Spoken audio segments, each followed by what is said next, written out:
Ito ang library. Medyo naging emotional lang po ako dahil naalala ko ang mga libro namin sa aming library na nasira lahat ng baha ni Christine, ni Typhoon Christine. So this is the library. Wow! Iiyak ako kasi yung mga aklat.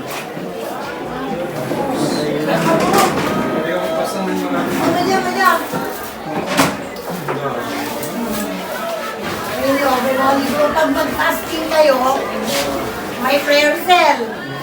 Pwedeng after nyo magbasa ng Bibles, pwede kang dito maghanap ng pwedeng babasa. Sa ano, January 2, 3, 4, nandito yung pag-ibig ko sa akin.